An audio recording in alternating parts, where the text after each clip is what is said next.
malasnya. Hai.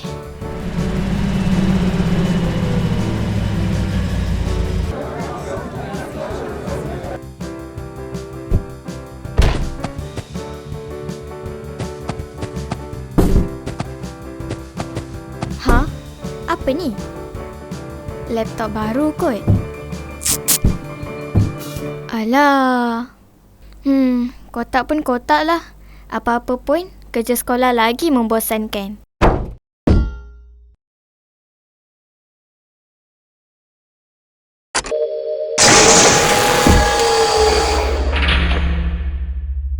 Hello, saya Maya, pembantu AI anda. Wah, kau boleh buat apa? Fungsi utama saya ialah membantu manusia.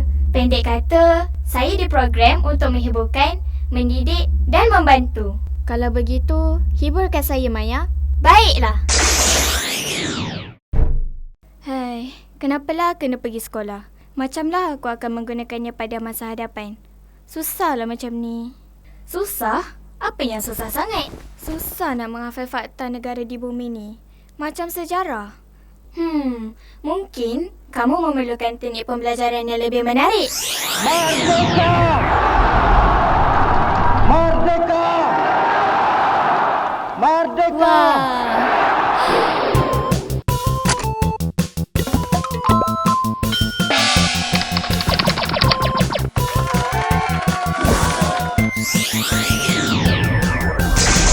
Macam mana pembelajaran hari ni? Seronok. Saya dengan Hang Tua dah kawan sekarang. Kawan? Bukannya saya ke kawan awak? Ha? Apa dia?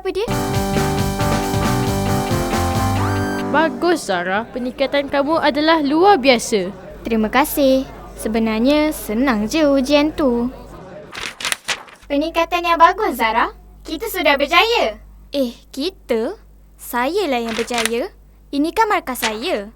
Semua orang fikir saya genius. Tetapi jangan lupa, orang yang paling berilmu akan berkongsi ilmu dengan penuh kerendahan hati. Alah, apa yang kau tahu pun tentang merendah hati? Kau robot je kan? Kau adalah mesin, Maya. Kau tak akan faham. Cuma, aku tak perlukan kau lagi. Aku seorang genius sekarang. Tapi, kita telah belajar bersama-sama, Zara. Awak begitu teruja untuk meneroka pengetahuan. Sekarang, awak tolak saya ke tepi seperti mainan yang dilupakan? Hush, kau tengok. Semua A dalam kad laporan tu, aku yang dapat. Sekarang, aku boleh uruskan semuanya sendiri. Oh, habis madu sepah dibuang. Kau cakap apa ni?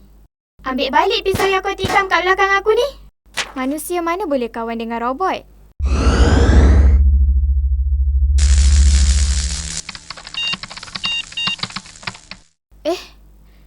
Wih.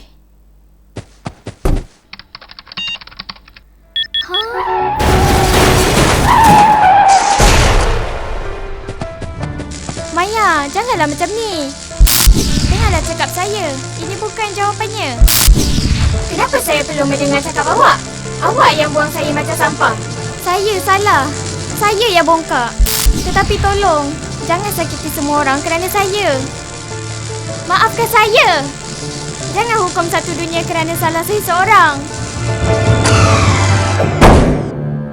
Zara, kenapa keluarkan robot ni? Kan Abah cakap, jangan main dengan barang Abah. Hah? Tak baca ke nota yang Abah letak dalam kotak tu? Maaf, Abah. Zara gunakan barang Abah tanpa kebenaran. Zahra tak perlukan robot ni untuk belajar. Sebenarnya, apa yang Maya tunjukkan ada di depan mata Zahra sendiri. Google, mainan didik, pembelajaran atas talian, semua tu ada di internet.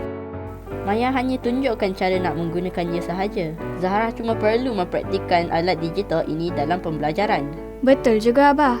Semua sumber itu berada di internet. Okeylah, Abah simpan robot. Zahra jangan gunakan lagi tau. Nasib baiklah tiada benda buruk terjadi.